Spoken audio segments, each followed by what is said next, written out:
d'abord remercier le responsable de la jeunesse, Papa Dave, pour cette marque de confiance témoignée à notre égard, qui a bien voulu encore que nous soyons là pour nous partager la parole de Dieu. Amen.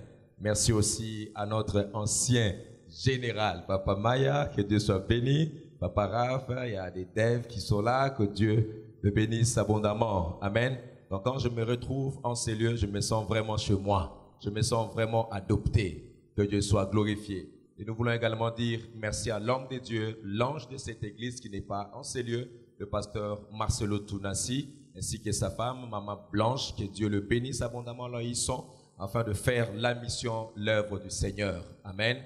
Que Dieu soit béni. Je suis chaque fois vraiment inspiré lorsque je viens en ces lieux et surtout quand je suis en contact avec l'homme de Dieu, le pasteur Marcelo. Chaque fois, il ne cesse de m'impacter, de m'influencer. Que Dieu soit glorifié. Une fois, j'étais venu ici, c'était pendant 30 matins. J'étais dans son bureau et il était en train de me parler d'une chose qui a boosté ma vie et qui a boosté même mon ministère. À l'époque, j'avais encore une cellule et il m'a dit ceci. Il a dit, parfait, nous sommes pendant un temps de la moisson et tout dépend de la vision que nous avons. Il a dit ceci, moi je fais comme expérience. Dieu m'a dit simplement, ajoute des chaises, achète des chaises pour l'église. Et ils ont acheté 300 chaises et Dieu a rempli. Dieu lui a dit encore, achète encore des chaises. Ils ont acheté 300 et Dieu a rempli. Et il m'a dit, là où tu vas commencer, tu feras le même principe. Toi, achète seulement des chaises. Et je suis allé, je vous prie vraiment de s'accrocher à ces dieux-là. Au début, lors de l'inauguration, j'ai demandé à ceux qu'on puisse acheter 200 chaises. Mais par la fois, on a acheté 300, c'était rempli. On a commencé les cultes, on a encore ajouté 100 chaises. C'était rempli les dimanches d'après. Et on a encore ajouté 300 chaises. Donc, dans l'espace de 3 mois, on est passé de 12 à 500 personnes. Et la semaine passée, tes acclamations là me poussent de vibrer. Hein. J'avais dit je ne vais pas vibrer, mais tu commences à me provoquer. Et la semaine passée, c'est juste pour témoigner, pour voir comment est-ce que Dieu est en train de travailler au milieu de nous. Alléluia. Et les dimanches passés, nous étions à 575. Et j'ai envoyé encore qu'on achète des chaises aujourd'hui. Ils sont passés acheter encore 100 chaises. Alléluia. Et nous sommes en train d'aller petit à petit de gloire en gloire. Alléluia. Donc nous allons pouvoir conclure. Je sais qu'il y a beaucoup des éminents hommes de Dieu. Ils sont passés de cette estrade. Il nous a parlé sur la gloire. Ils ont eu le temps d'expliquer les thèmes sur la gloire. Donc je vais juste ajouter un petit élément que Dieu m'a mis à cœur. C'est juste 4 points que je j'aimerais partager avec vous. Mais avant cela, j'aimerais lire d'abord la parole de Dieu. Il n'y en a que 4, comme pour dire, pas même une prédication, un conseil, non, je dirais même plus, juste une petite exhortation. Amen. Mais j'aimerais pouvoir me baser sur la vie d'un homme que nous connaissons très bien, qui a vécu aussi la gloire. Parce que nous parlons de la gloire de la dernière maison. Alors, il y a un homme de la Bible que vous connaissez très bien, son nom c'est Joseph, qui a vécu aussi la gloire de la dernière maison. Parce que lorsque nous parlons de la gloire de la dernière maison, ce n'est pas simplement en termes de l'église, en termes de la félicité, mais aussi en termes de ce que Dieu est en train de faire dans notre vie. Alléluia. Et ainsi, la vie de Joseph a été comme un pédagogue pour nous servir d'exemple. Que vous et moi, nous sommes appelés aussi à vivre une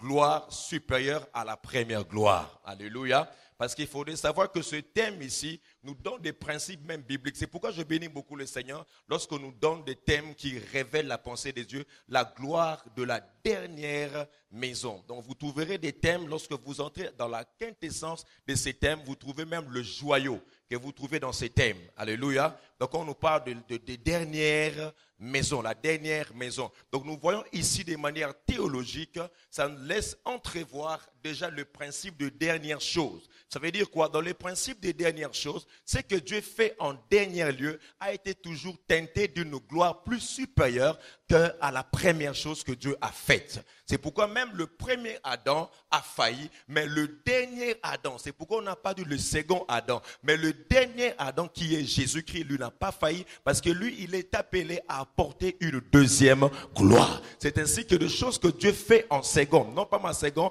en dernier lieu, a été toujours marqué d'une très grande gloire. C'est pourquoi la Bible dit la fin d'une chose vaut mieux que son commencement. Alléluia. Pourquoi? Parce qu'à la fin, il y a une gloire supérieure. Alléluia. Une gloire supérieure. De la même manière que la pensée des dernières choses, nous le voyons aussi avec l'image de l'ancienne alliance. Dieu a contracté la première alliance. C'est vrai, c'était marqué par des promesses. C'était marqué par des signes comme le sang, comme des promesses, n'est-ce pas? Mais vous allez vous rendre compte que la dernière alliance qu'on appelle la nouvelle alliance. Et cette alliance est plus meilleure que la première alliance parce que c'est le même principe. C'est que Dieu fait en dernier lieu a été toujours marqué d'une gloire supérieure. Qui dit amen à cela? Donc nous le voyons tout à l'heure ici avec le thème aussi de la pensée du temple et aussi de la pensée prophétique de nous qui sommes le temple du Saint-Esprit. Quelqu'un est là ce soir?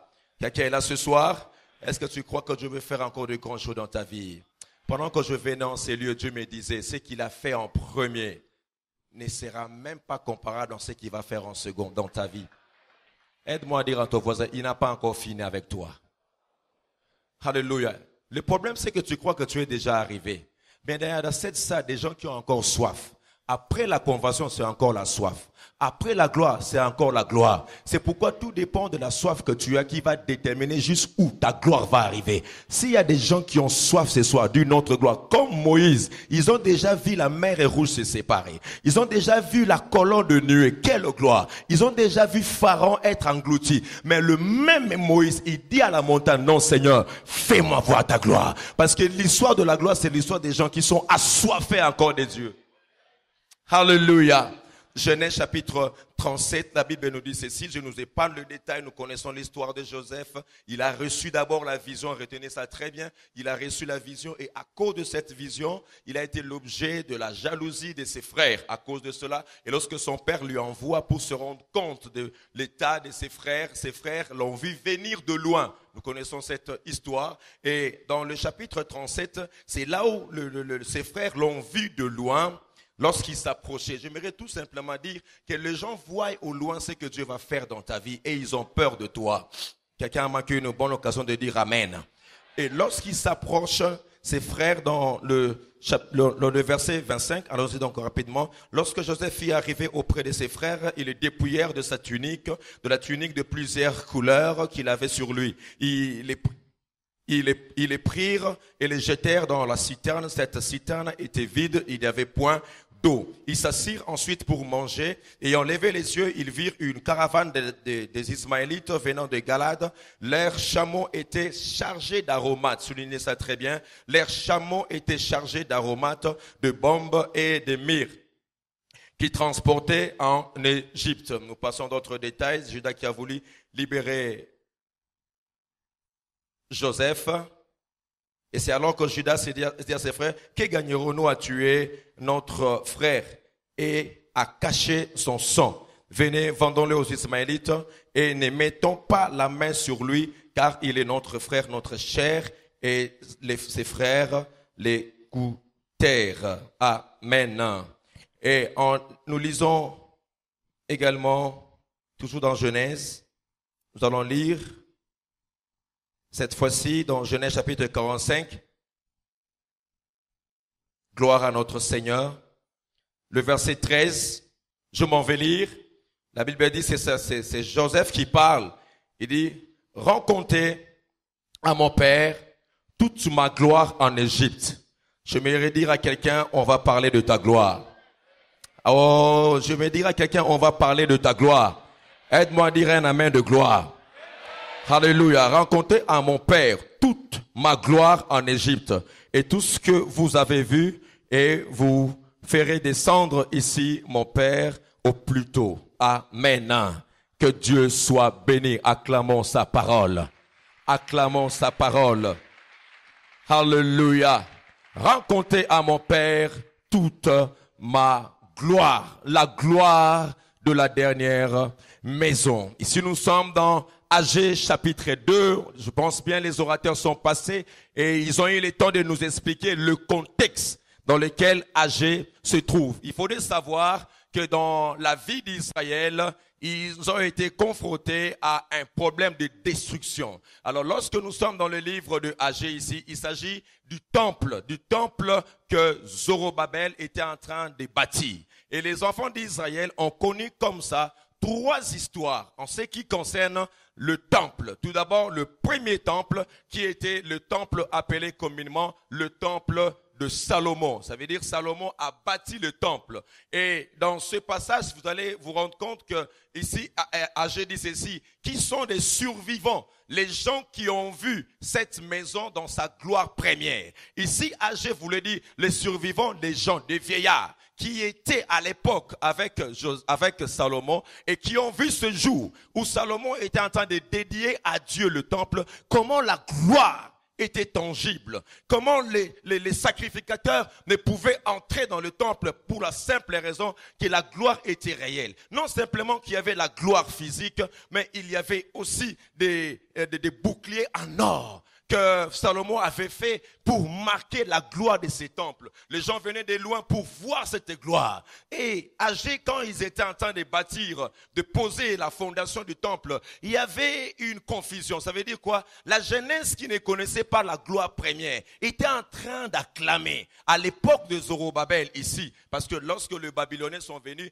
ils ont détruit le temple de Salomon. Ils ont détruit le temple. Alors ils devaient maintenant reconstruire encore le temple. C'est alors que nous nous retrouvons à l'époque de Agé. Après avoir reconstruit, n'est-ce pas, la muraille, il avait maintenant la vision, la prophétie de l'Éternel pour rebâtir maintenant le temple qu'on appelle ici le temple de Zorobabel. Alors le jeune Jean acclamait parce que vous voyez, Dieu est en train d'envoyer un réveil. Mais le vieillard était en train de pleurer. Pourquoi il pleurait? Il s'est rappelé qu'à l'époque de Salomon, lorsqu'on dédiait le temple, l'Éternel avait mis son sceau. La gloire était descendue. C'est ce qu'on appelle la Shekinah. Donc nous sommes directement en train de définir le terme gloire. Quand ici, il parle de la Shekinah, c'est tout simplement la manifestation tangible de la gloire de Dieu. Ce qu'on appelle la Shekinah qui s'est manifestée en termes de la colonne de nuée, la colonne de feu. Et quand il y avait la nuée, c'est ce qu'on appelait la Shekinah, cette gloire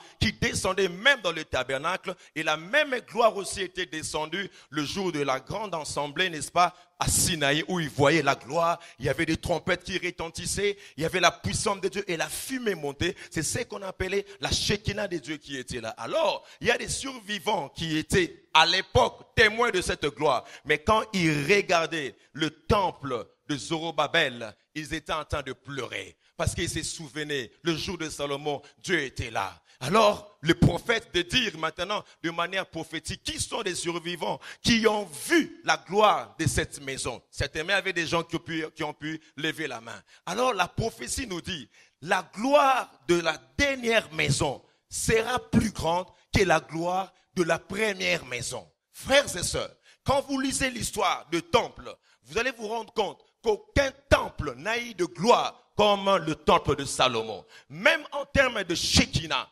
même en termes de matériel utilisé à l'époque, aucun temple n'a égalé le temple de Salomon. Quand même, à l'époque des Grecs, lorsqu'un homme est venu, Eutychus Épiphane, il est venu, il a ravagé aussi le temple de Zorobabel, le temple dont nous parlons ici. Il y a eu des périodes comme ça, des Babyloniens, ils ont renversé et on a construit avec Zorobabel. Et voilà encore les Grecs sont venus. Et là, il avait même offert une truie devant l'autel. Comme pour dire, entrer en sacrilège avec le Seigneur. Et à l'époque, on avait aussi détruit le temple de Zorobabel. Alors, pendant toute la vie de ce temple de Zorobabel, il n'y avait aucune gloire, comme à l'instar du temple de Salomon. Et après même, les Romains sont venus, parce qu'il est important de se mettre dans le contexte, parce que nous disons qu'un contexte hors son contexte est un prétexte, n'est-ce pas? Alors ici, à l'époque, les Romains sont venus, et à l'époque de Romains, il y a eu Hérode. Hérode qui est venu maintenant pour reconstruire encore les temples. Donc dans l'histoire des enfants d'Israël, il y a eu comme ça 3 temples. Le temple de Salomon, le temple de Zorobabel dont nous parlons dans Agé qui a été ravagé par des Grecs. Et lorsque les Romains sont venus, le roi Hérode a reconstruit encore le temple, lui qui était romain. C'est ainsi que vous verrez qu'à l'époque des Grecs, quand ils étaient là comme des hellénistes. Ils ont apporté la sagesse. C'est ainsi que une grande partie de l'Ancien Testament a été écrite en grec. C'était à l'époque où les Grecs régnaient. Et tout cela, c'est simplement dans le plan de Dieu, parce que le Seigneur voulait assez que les écrits hébraïques soient transcrits, n'est-ce pas, en grec, afin que toutes les nations soient en connaissance de la révélation de Dieu des enfants d'Israël. Et non simplement qu'on a renversé le temple de Zorobabel, les Romains, quand ils sont venus, et ils sont venus avec le système de routes. Ils ont fait des routes partout. C'est ainsi que l'on dit tout chemin conduit à Rome. C'est tout simplement à l'époque, les Romains sont venus et ils ont construit des routes. Et en même occasion, il a aussi construit le temple d'Hérode, qu'on appelle le temple d'Hérode. Mais je pense très bien, frères et sœurs, que la Bible ne peut pas se confondre. La Bible se complète et il y a une grande révélation de la parole de Dieu. Alors, d'où vient à ce que la gloire de la seconde maison soit plus grande que la gloire de la première, plutôt de la gloire de la dernière maison soit plus grande que la gloire de la première maison. Suivez-moi très bien. Lorsqu'on reconstruisait les temples, on les levait simplement des murs, mais il restait la fondation. C'est ainsi que lorsqu'ils rebâtissaient sous la fondation, ils pouvaient parler de rebâtir le temple, mais ce n'est pas le même temple, mais tout simplement parce que c'était sous la même fondation qu'ils pouvaient parler qu'ils sont en train de rebâtir le temple. Et jusqu'à présent, les Juifs, ils attendent l'accomplissement de la prophétie de la gloire de la dernière maison. Parce qu'ils croient qu'on va rebâtir encore le temple de Jérusalem. Parce qu'au même endroit, le temple d'Hérode a été aussi ravagé. Alléluia, à une certaine époque, par les musulmans. Et là où était le temple, c'est là où les musulmans ont construit leur mosquée. Donc c'est une insulte pour les enfants d'Israël. C'est le dôme d'Omar, où vous voyez cette mosquée où il y a une grosse boule en or. C'est lorsque les musulmans ont remporté la victoire sur Jérusalem et ils ont construit au même endroit, sur la même fondation, Alléluia. Alléluia. La grâce du Seigneur est là ce soir. Alléluia. Que Dieu bénisse Israël. Il a utilisé Israël pour que vous et moi, nous puissions entrer dans une dimension plus élevée. Est-ce que je parle à quelqu'un en ces lieux? Alléluia. Ce que j'aime avec le Seigneur, c'est que partout lorsqu'il passait, il détruisait des murs, mais il ne détruisait pas la fondation. Parce que dans la fondation, il y avait la pierre. J'aimerais te dire, frères et sœurs, ce que Dieu va faire dans ta vie, ils peuvent détruire, mais ils ne peuvent pas détruire la fondation, qui est la parole de Dieu. C'est pourquoi la Bible dit, je plaçais, va dire à Zorobabel, qui es-tu, grande montagne? Tu seras écrasé. Et sur cette montagne, tu vas retirer la pierre angulaire. Alléluia. Celui qui les prend comme appui n'aura pas honte de fuir. Et cette pierre reste jusqu'à présent. Et l'histoire enseigne même, dans cette mosquée de Dôme, actuellement, il y a une sorte de fissure au niveau de la fondation. Ils cherchent à couvrir ça, mais de manière littérale, ils n'arrivent pas. Pourquoi? Parce que ça nous rappelle que ces lieux-là, c'est là où Christ, quand il reviendra, il va poser ses pieds dans le mont des Oliviers. Au même endroit, là où il y aura les temples. Alléluia. Là, sur le plan historique des enfants d'Israël. Mais sur le plan prophétique, Agé était en train de prophétiser sur une époque, alléluia, où la gloire de Dieu va visiter non simplement le temple d'Hérode, mais aussi un temple qui n'est pas fait par des mains d'hommes. Alléluia, alléluia. Oh, je bénis beaucoup le Seigneur ce jour-là. Il fallait que je sois là. Lorsque un jour, le temple que Hérode a bâti, les gens attendaient qu'ils puissent voir la gloire de Dieu, la Shekinah de Dieu descendre. Même le temple d'Hérode, il n'y avait rien du tout. Mais laisse-moi te dire, la bonne nouvelle, c'est que Dieu a visité ces temples de gloire en gloire. Mais les gens qui n'avaient pas la révélation, ils n'ont pas su quand le Seigneur a manifesté sa gloire. Pourquoi? Parce que dans le temple d'Hérode, il y a une gloire plus que même la Shekinah qui s'est retrouvée dans le mont Sinaï, plus que même la Shekinah qui était dans le tabernacle. Pourquoi? Parce que le temple d'Hérode, un jour, a été visité par celui qui est l'empreinte, le reflet de sa gloire même. Ces jours-là, quand il est entré dans le temple d'Hérode, les gens ne savaient pas qu'à 12 ans, il pouvait déjà entrer dans le temple, comme pour dire, je dois faire l'œuvre du Seigneur. Et il ne savait pas qu'à 12 ans, il y a une gloire qui va entrer dans les temples, mais ils ne savaient pas. C'est pourquoi, frères et sœurs, Jésus est l'empreinte de la gloire de Dieu. Ça veut dire quoi? Si tu veux voir la gloire de Dieu, mire-toi avec Jésus, parce que les gens de l'Ancien Testament, ils n'ont pas compris que la gloire de Dieu était déjà dans le temple et ils ne savaient pas. C'est pourquoi j'aimerais t'annoncer, cette convention, c'est une convention, c'est le début d'une gloire. L'Éternel est en ces lieux et toi tu ne le sais pas. Je la ferme conviction sur toutes les personnes qui sont en ces lieux, qui ont reçu dans leur vie la pierre angulaire, qui est le rocher des âges, la source d'eau vive, celui qui est le reflet de la gloire de Dieu. Dans l'Ancien Testament, Dieu nous a parlé par les prophètes, Dieu nous a parlé par les pères, mais à ce temps de la fin, il nous a parlé par Jésus-Christ. C'est lui qui est l'empreinte de sa gloire et celui qui soutient toutes choses par sa parole, toute puissance.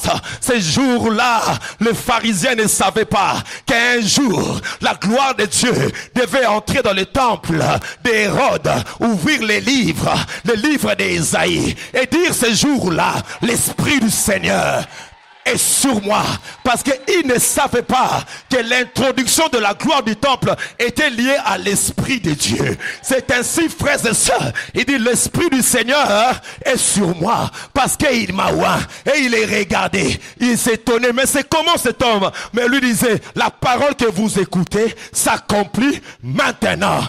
Hérode, tu as vu la gloire, Jésus a visité la gloire, Jésus a visité son temple. Mais j'aimerais te dire, frères et sœurs, l'institution la mieux placée pour refléter la gloire dans ces temps de la fin, ce n'est plus dans le temple, ce n'est plus dans les montagnes, mais j'aimerais te dire, frères et sœurs, l'institution la mieux placée dans ces temps de la fin pour refléter la gloire des choses de la dernière chose, c'est que c'est l'église que Dieu a choisie comme une épouse afin de révéler la gloire de Dieu. N'allez plus chercher la gloire à Jérusalem, n'allez plus chercher la gloire en Afghanistan, mais j'aimerais te dire, lorsque tu entres en ces lieux, tu entres dans le lieu où la gloire de Dieu est appelée à éclater. Et je t'annonce la bonne nouvelle.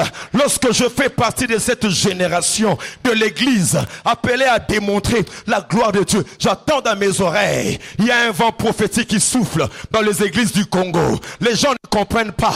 Quand je vois tous ces jeunes réunis, ce n'est pas pour s'amuser, ce n'est pas comme une club, non, mais nous sommes là pour recevoir la connaissance de la gloire, afin que la gloire de Dieu se manifeste. À qui je parle ce soir?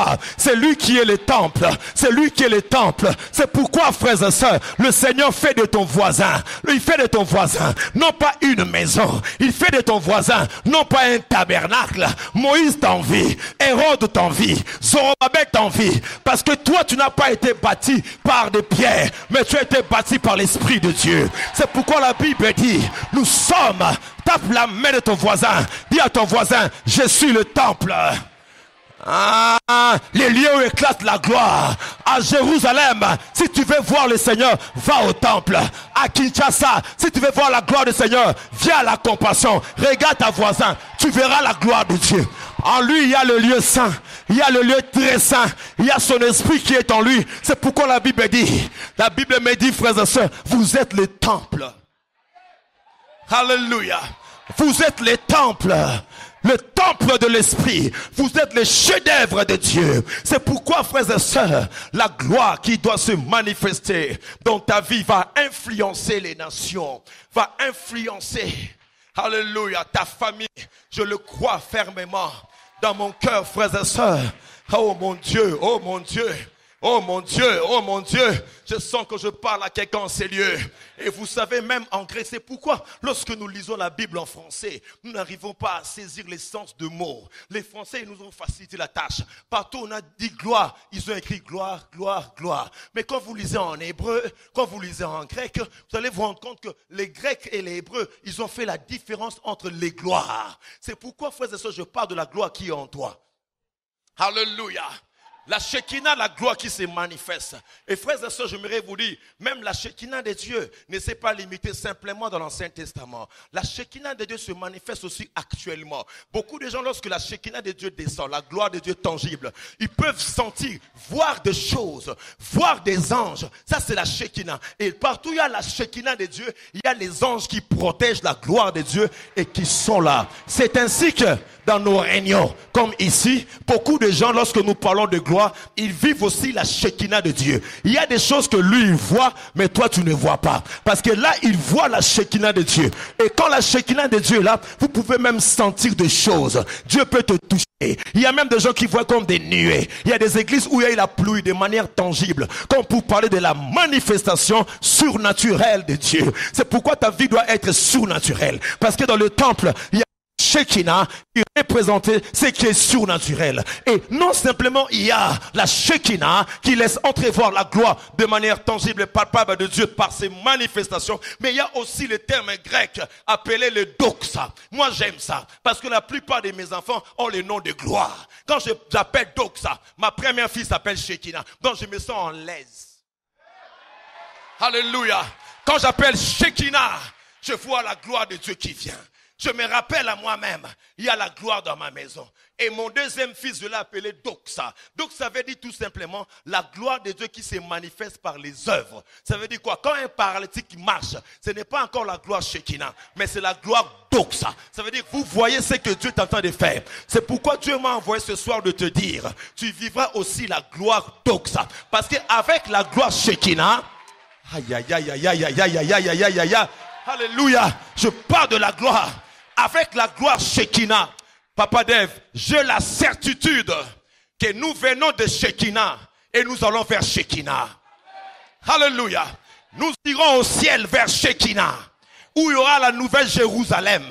Mais la nouvelle Jérusalem, la Bible dit, n'est pas éclairée par le soleil, n'est pas éclairée par la lune, mais l'agneau, oh mon Dieu, mon roi, et sa gloire. Ça veut dire quoi? Tu iras dans la gloire d'Apocalypse parce que tu viens de la gloire.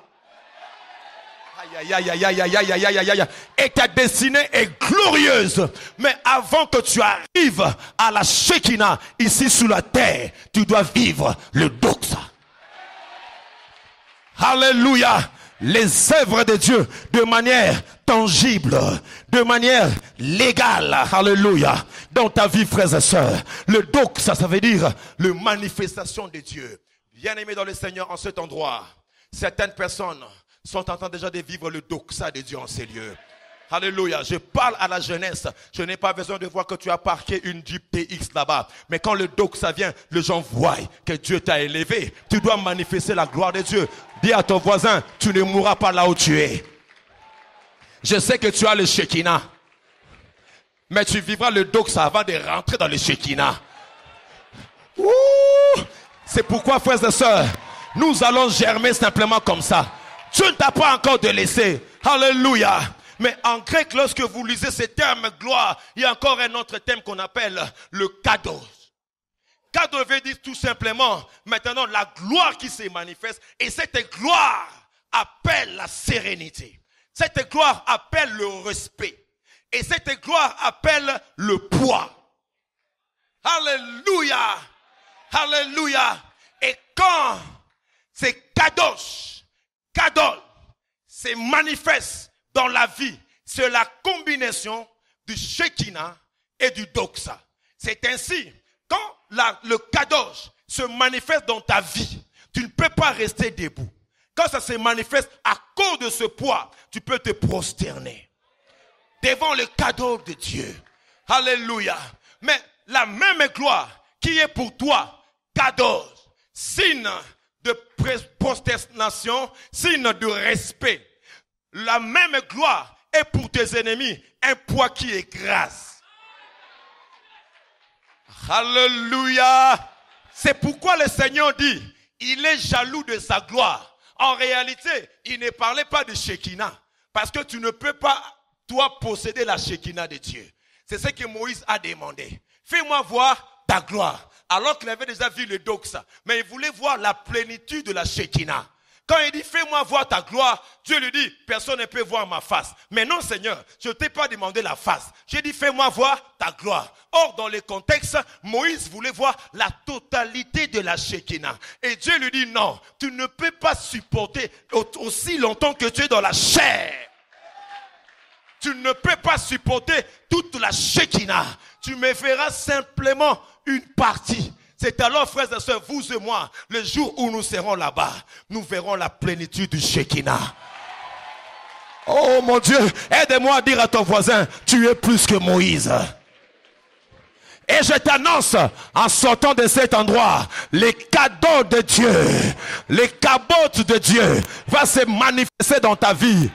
Je ne parle pas de Icabot, qui est le négatif de Cabot, où la gloire de Dieu est bannie. Non, ça veut dire qu'il n'y a plus le respect, il n'y a plus le poids de la gloire. Mais je parle de Cabot. Que ça se manifeste dans ta vie, dans le nom de Jésus. Que tes ennemis sentent le poids du cadol. J'aime la parole de Dieu. Parce que ces jours-là, les Philistins ont commis l'erreur de mettre l'arche qui représente le kadosh de Dieu devant la maison de Dagon. Et Dagon ne pouvait pas supporter la... Oh mon Dieu, mon roi. C'est pourquoi tape la main de ton voisin. Dis à ton voisin, il ne peut pas supporter la troisième dimension de la gloire. Lorsque tu te prosternes, la gloire de Dieu descend. Et c'est tellement pesant. C'est tellement pesant que la muraille de Jéricho, c'est tellement pesant que la muraille de Jéricho ne peuvent pas supporter le poids de sa gloire. C'est pourquoi, frères et sœurs, lorsque ces kadosh, Cabot vient, ça nécessite la sérénité.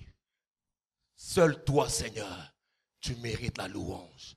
Seul toi, Seigneur, tu mérites l'adoration. Mais frères et sœurs, dans la Bible dit, or le Seigneur, c'est l'Esprit. Et nous sommes transformés, alléluia, en esprit selon lui, de gloire en gloire. Cela voulait simplement dire ceci. Suivez-moi très bien. C'est qu'en toi, dans la nouvelle alliance, dans la gloire des dernières choses, Dieu fera ce qu'en toi, il y ait la conjugaison de ces trois gloires. Oh mon Dieu, mon roi. Alléluia.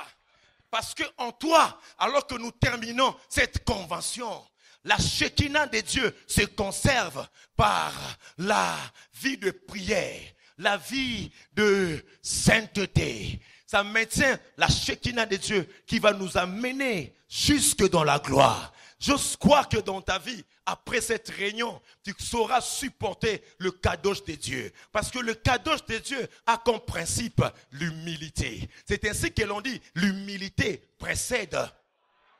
Même quand Dieu va se manifester, tu vas te maintenir. Alléluia. Et je t'annonce que tu sauras supporter les cabotes du Seigneur. Parce que lorsque Dieu s'est révélé en la Shekinah, dans des choses surnaturelles que Dieu va te montrer, par des choses matérielles, le kadosh qui va se manifester, tu n'auras pas à aller t'enorgueillir. Tu sauras simplement de dire au Seigneur, à cause de ta gloire, non pas à nous, mais à ton nom seul, donne gloire. C'est ainsi qu'en toi, en tant que temple du Saint-Esprit, il y a la combinaison du Shekinah, du Doxa, de Kadosh. Dans ta vie, tu te négliges parce que tu ne te comprends pas toi-même. C'est pourquoi j'aimerais t'annoncer, c'est que Habakkuk a dit, oh, que Dieu bénisse, que Dieu bénisse. Je dis que Dieu bénisse les ouvriers, que Dieu bénisse les responsables de la jeunesse, que Dieu bénisse cette église, parce que cette convention est prophétique. Dieu parle à moi-même. C'est pourquoi Habakkuk, le verset, chapitre 2, le verset 14, on dit ceci, la terre sera remplie de la connaissance de la gloire. Alléluia. Bien-aimé, la terre sera remplie de la connaissance de la gloire. C'est une prophétie eschatologique qui annonce que dans les derniers jours, dans les temps de la fin, Habakkuk voyait que la terre sera remplie, non de la connaissance de mariage, non de la connaissance prophétique, non de la connaissance, bien-aimé, des choses matérielles, mais il dit la terre sera remplie de la connaissance de la gloire. C'est pourquoi pendant cette semaine, semaine, nous sommes venus pour recevoir la connaissance de la gloire. Comment la gloire fonctionne, comment la gloire opère, comment la gloire terrasse mes ennemis, comment je ne mourrai pas là où je suis, mais j'irai de gloire en gloire. Et la terre sera remplie de la connaissance de la gloire. C'est pourquoi il est écrit, vous connaîtrez la vérité et la vérité vous affranchira. Tu es le temple de Dieu, habitant du ciel. Je viens de la gloire et je vais dans la gloire et je vis les doxa. C'est la connaissance de la gloire. Je n'ai pas besoin de diplôme, je n'ai pas besoin de nom de démon, mais j'ai besoin de connaître la gloire qui transforme ma vie, la gloire qui transforme mon église, la gloire qui fait de moi un être supérieur aux démons, supérieur aux sorciers de ma famille. J'ai besoin de la connaissance. C'est la connaissance de la gloire. L'église ira de gloire à gloire. Nous ne sommes pas de fous, nous ne sommes pas de fanatiques, mais nous allons compris que dans le dernier temps, la terre sera remplie de la connaissance de la gloire. Mais Habakkuk, qu'est-ce que tu nous enseignes? Non, il y aura une génération qui cherchera la connaissance de la gloire. Parce que tout ce que Dieu cherche, c'est la connaissance de la gloire. Parce que Dieu t'appelle à passer de gloire en gloire. C'est pourquoi, frères et sœurs, je mérite te dire, les 4 choses que je mérite te dire, frères et sœurs, c'est que j'aime, c'est qu'en ces temps, quelque chose se passe dans ta vie. Oh, gloire à l'Éternel. Lorsque j'ai compris cela, je me suis agenouillé et j'ai prié devant le Seigneur. Alléluia. Il m'a dit, dis-leur. Proverbe chapitre 25, le verset 2. Le proverbe dit, la gloire de Dieu, c'est de cacher les choses. Mais la gloire du roi, c'est de les révéler. C'est pourquoi je me dis simplement, la gloire de mon Dieu, c'est à peu près de cacher des choses. Et Dieu m'a envoyé te dire, la première chose, c'est que ta gloire est cachée dans ta vision. Le Seigneur m'a dit, Papa Dev, en ces lieux, certaines personnes ne sont pas visitées physiquement par la Shekinah. Ils ne sont pas tombés par terre. Mais laisse-moi te dire, Dieu a mis l'emballage de ta gloire. Et l'emballage de ta gloire, c'est la vision qu'il t'a donnée. Et il m'a dit de te dire, ta gloire dépend de la vision que tu as. Si tu as une grande vision, une grande gloire. C'est pourquoi le Seigneur m'envoie de te dire, tu as reçu quelque chose. La gloire doxa qui va se manifester dans ta vie est fonction de la gloire de la vision qu'il t'a donnée. C'est pourquoi, frères et sœurs, toutes les personnes qui sont tentées dans leur gloire, ils ne sont pas arrivés au hasard. Ils ont vu la gloire, ils ont espéré. C'est pourquoi ils sont partis pour expérimenter la gloire. C'est pourquoi j'aimerais te dire, frères et sœurs, la vision que Dieu t'a donnée, c'est cette vision qui emballe la gloire que Dieu a déposée en toi. Tu ne vivras pas la gloire de l'autre parce que les visions diffèrent. Autant de visions, autant de gloire. Toi, ta gloire sera spéciale parce que Dieu t'a donné une vision de gloire.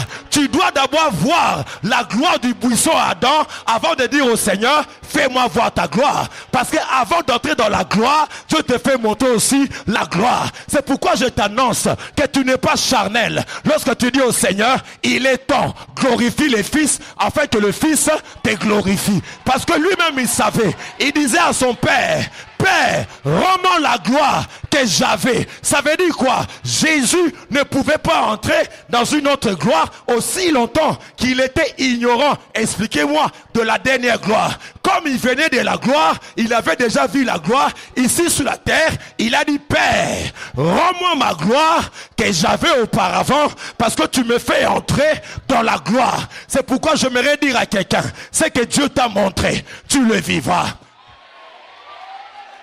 Oh mon Dieu, mon roi. Alléluia. Tu ne vivras pas la gloire de l'autre. Parce que... Alléluia. Que Dieu t'appelle à la gloire de manière tout à fait surnaturelle. C'est pourquoi, frères et sœurs, j'ai une bonne nouvelle. Jean chapitre 17, le verset 15. Il dit, et maintenant toi, Père, glorifie-moi auprès de toi-même, de la gloire que j'avais auprès de toi avant que le monde fût. Jean chapitre 17, le verset 22. La Bible dit, je leur ai donné ma gloire que tu m'as donnée afin qu'ils soient un, comme nous sommes un. Ça veut dire quoi? C'est que Dieu va faire dans ta vie aura comme objectif et que tu sois un, comme le Fils est un avec Dieu. La chose qui va te lier à l'unité de la divinité, c'est la gloire. Ça veut dire quoi? On ne peut pas séparer la divinité de la gloire. Or, la Bible dit que tu n'as pas été créé le jour où tu es né. Tu as été créé avant la fondation du monde. Ça veut dire quoi? Tu as été tissé dans la gloire avec Jésus.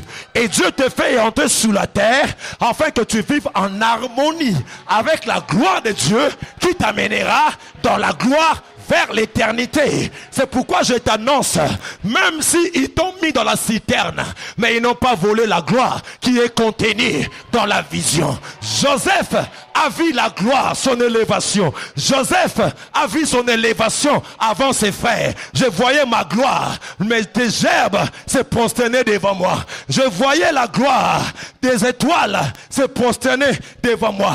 Peu importe, celui qui a vu, il devient insaisissable, il devient incomestible dans la digestion du diable. Parce que lorsque j'ai vu, je vais atteindre ma gloire. C'est pourquoi, frères et sœurs, laissez-les te vendre, laissez-les te trahir. Tout ce qu'ils vont faire, ils ne peuvent pas enlever la gloire qui est contenue dans la vision que Dieu t'a montrée. C'est pourquoi, frères et sœurs, dis à ton voisin, vois grand. C'est la grandeur de la vision qui déterminera la grandeur de ta gloire. Si tu as besoin de la gloire dans une église de 5000 places, achète 5000 chaises. C'est pourquoi je m'aimerais dire à quelqu'un, élargis l'espace de ta tente. Parce que Dieu va faire entrer... Oh mon Dieu, mon roi. Alléluia.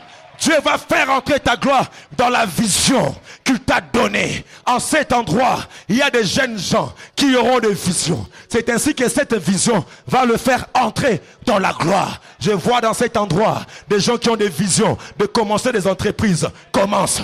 Dieu manifestera ta gloire. Tu vivras les kadosh. Je vois à cet endroit des gens qui ont des visions de devenir des magistrats, de devenir des docteurs, de devenir des femmes d'affaires. Le Seigneur m'envoie de te dire, ce que tu as vu, tu peux l'avoir. Parce que la vision va déterminer la gloire que Dieu va te donner. Peu de vision, peu de gloire. Grande vision, grande gloire. C'est pourquoi tu es unique. Tu entreras dans l'accomplissement de ta vision. Tu ne verras pas la vision d'un autre, mais ça sera ta vision. Aide-moi, frères et sœurs. Tape la main de ton voisin. Dis à ton voisin, la gloire du roi, c'est de cacher les choses. Dis, frère, ta gloire est cachée dans ta vision. Mais laisse-moi te dire, la deuxième chose, c'est que ta gloire est cachée à ta mort. La mort précède toujours la gloire. Oh, si la graine savait que sa gloire dépendait de la mort. C'est pourquoi j'aimerais te dire, frères et sœurs, lorsqu'ils ont commis l'erreur de vendre Joseph, la Bible dit, ils ont mis Joseph dans le carquois. Ils ont mis Joseph dans le bagage des Amalécites. Or, à l'époque, c'était les commerces qui étaient à l'époque. Les gens prenaient des arômes. Ils prenaient de la myrrhe. Ils prenaient des aromates.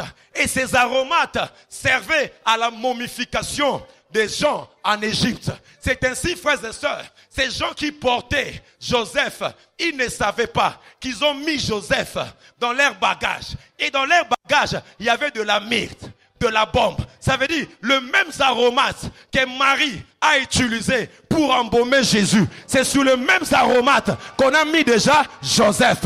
Il cache ta gloire dans ta mort. J'aimerais te dire, ce qui est mort à toi n'est pas mort. Ce n'est qu'un semblant où Dieu fait cacher sa gloire. C'est pourquoi je t'annonce, il faut que la graine meure. Il faut que la graine meure. Si elle ne meurt pas, elle ne portera pas la gloire. C'est pourquoi celui qui marche avec le Seigneur, il porte sa croix, il porte sa mort. Si je vis, ce n'est plus moi qui vis, mais c'est Christ qui vit en moi. Et je t'annonce, la gloire se cache dans les choses qui semblent être mortelles. Il ne faut que cacher ta gloire. C'est pourquoi ils ont commis l'erreur. Lorsqu'ils ont pris l'habit de Joseph, ils ont fait semblant de tuer un animal. Ça veut dire quoi? Ils ont tout fait toucher les habits de Joseph, alléluia, au sang, comme pour dire, papa, atteste si c'est ton fils. Il voulait dire, Joseph est mort. Or, en réalité, il ne savait pas que c'était le processus qui amènera à la gloire. C'est pourquoi, frères et sœurs, je t'annonce, la mort du vieil homme t'amènera à la gloire, à la résurrection. Oh mon Dieu, mon roi, il y a des gens en ces lieux, alléluia, qui ont crucifié la chair, ses passions, ses désirs à la croix de Golgotha. C'est comme une mort, mais c'est là où se cache ta gloire. C'est pourquoi, frères et sœurs, accepte de mourir avec le Seigneur afin de vivre avec lui dans la gloire. Accepte de mourir, de ne pas te corrompre, de ne pas commettre de impudicité, le péché. J'accepte de porter ma croix. J'accepte de mourir avec lui. J'accepte d'abandonner l'impudicité. J'accepte d'abandonner le mari d'autrui parce que je sais que la gloire qui m'attend sera plus grande que la gloire de la première maison. Est-ce que je parle à quelqu'un en ces lieux? Si tu es là, lève ta main droite et crie yes! Oh, si tu as vaincu le péché, crie après moi, la gloire m'attend. Alléluia, alléluia. C'est pourquoi tu ne resteras pas coincé au tombeau, mais tu sortiras le 3e jour, parce que tu es appelé à vivre la gloire de Dieu. Est-ce que je parle à quelqu'un en ces lieux? Est-ce que je parle à quelqu'un en ces lieux? Est-ce que je parle à quelqu'un en ces lieux? C'est pourquoi je t'annonce, frères et sœurs, alléluia. J'aimerais dire à quelqu'un ce soir, c'est que tes pressions feront éclater la gloire de Dieu. Alors que Dieu t'a donné la gloire, il va utiliser les pressions pour faire éclater ta gloire. C'est pourquoi le Seigneur parle à quelqu'un qui a une grande vision. Tu auras des combats, tu auras des pressions. Comme Joseph, à cause de la grandeur, tu auras des pressions. Le Seigneur me dit, de toi-même, tu ne peux pas aller au chemin qui mène à la gloire. Tu ne peux pas entrer de toi-même dans la citerne. Il faut qu'il y ait la pression de tes frères qui vont te pousser à la citerne. Et qu'ils ne savent pas, même s'ils vont te haïr, ils vont te pousser à la maison de Potiphar. Mais cette pression te donne la direction. Parce que Dieu a utilisé Pharaon pour faire éclater sa gloire. En réalité, c'est lui-même qui contrôlait toutes choses, mais il voulait que la gloire se manifeste. C'est pourquoi notre Dieu, c'est un véritable metteur en scène. Il utilise son côté humoristique pour faire rentrer des choses en toi. Comment un petit enfant comme David peut vaincre un géant comme Goliath? Dieu est humour. Alléluia. Il va utiliser tes pressions pour te faire entrer dans ta direction. Alléluia.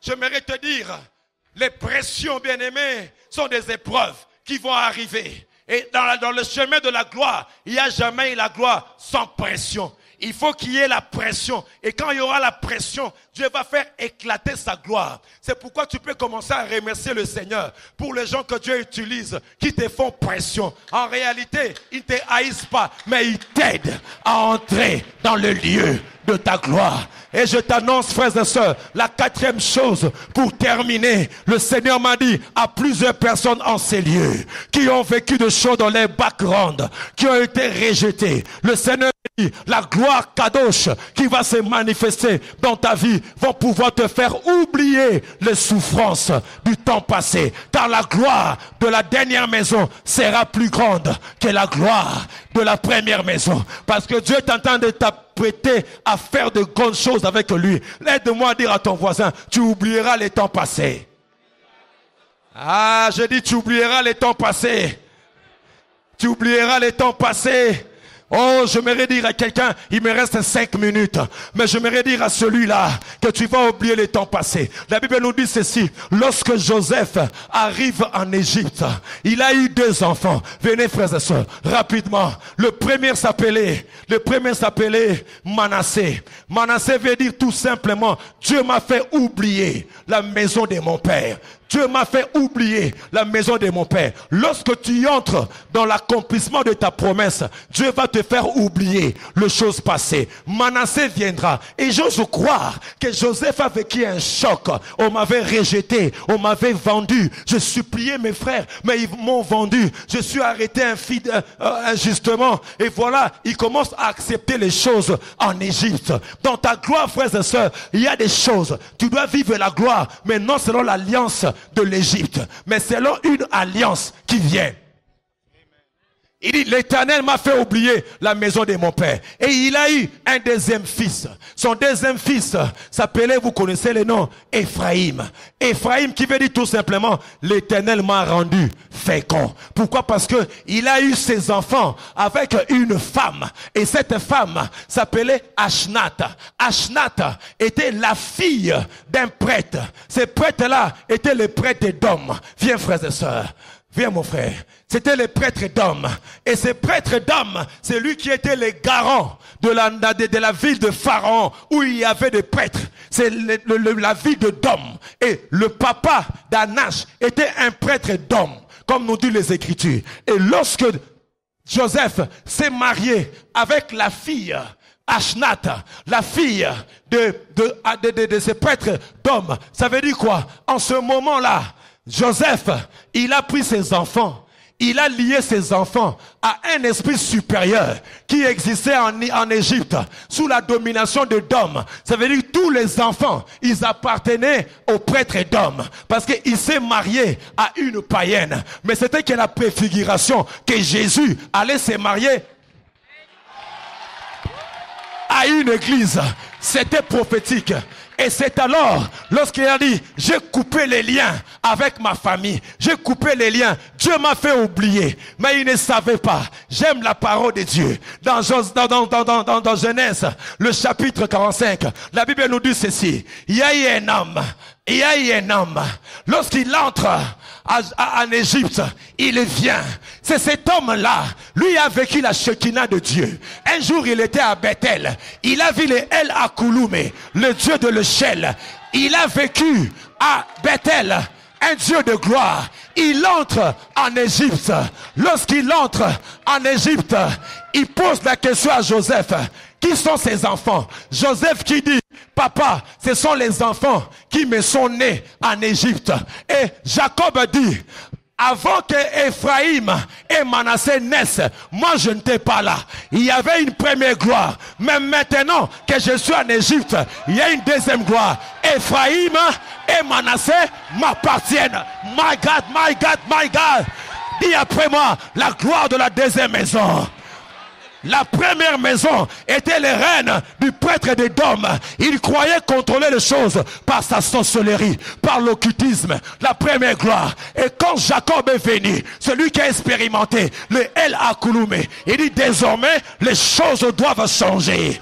Ephraïm n'appartient plus au prêtre d'hommes, mais Ephraïm m'appartiendra comme Ruben et comme Judas.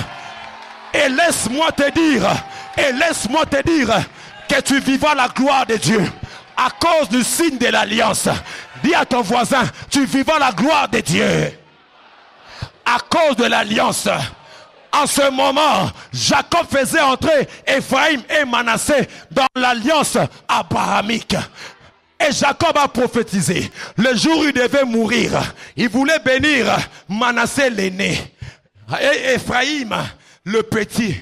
Et ça s'est fait que en Israël, on mettait la main droite sur l'aîné, la main gauche sur le petit. Et Joseph qui dit, Père, je sais que tu es venu en troisième lieu, en dernier lieu. Mais on ne fait pas comme ça. Alléluia. On ne fait pas comme ça. Lui, il a mis la main gauche, la main droite, il a mis comme ça. La main gauche, il a mis là-bas. Et lui, Joseph voulait dire, non, papa, tu dois renverser les choses. Mais Jacob dit, je sais, ce que je fais, c'est sciemment, c'est prophétique. Les gens qui vont s'élever à un niveau plus élevé, ils verront les signes. Oh my God, ils verront les signes. Ah, est-ce que je parle à quelqu'un? Ils verront le signe de la croix. C'est pourquoi je t'annonce, tu y entreras dans la gloire de la dernière chose à cause de l'œuvre de la croix. À la croix, il a dit, tout est accompli. Il n'y a donc plus de condamnation pour ceux qui sont en Christ. Il m'a connecté à la gloire de la dernière maison. Something happening. Acclame Dieu. Quelque chose se passe dans ta vie. Alléluia. Alléluia. Tu ne mourras pas, tu vivras. Tu rencontreras les œuvres de l'Éternel. Les mêmes personnes qui t'ont rejeté, c'est les mêmes personnes qui vont annoncer ta résurrection. Joseph vit encore. Les mêmes qui ont dit Joseph est mort, mais les mêmes qui vont dire tu vis encore, parce que tu entreras dans ta destinée. Acclame très fort le Seigneur. Alléluia. Alléluia. Alléluia. Tiens quelqu'un par ta main. À cause du temps, tiens quelqu'un par ta main. Quelque chose se passe. My God. My God. Mando Robo. Je suis en train de voir la Shekinah de Dieu. Certaines personnes vont vivre la Shekinah de Dieu. Ça sera fort en eux. Mon Dieu, mon Dieu, mon Dieu. Cette église est remplie de la connaissance, de la gloire. C'est une église de gloire. C'est une étude de gloire. Derrière la salle, ça commence. Ça commence. Il y a certaines personnes, ils vont vivre le trois gloires. Shekinah, Doxa, en même temps, Kadosh. Alléluia, Kabot. Ils vont se prosterner en voyant la gloire de Dieu. Il m'a dit ce soir, certaines personnes, on ne va pas te toucher. Là où tu es, tu vas expérimenter la Shekinah de Dieu. Certaines personnes verront la gloire. Certaines personnes verront la Shekinah. Alléluia, une approbation que Dieu est avec toi dans ta vision. Oh mon Dieu, oh mon Dieu, oh mon Dieu.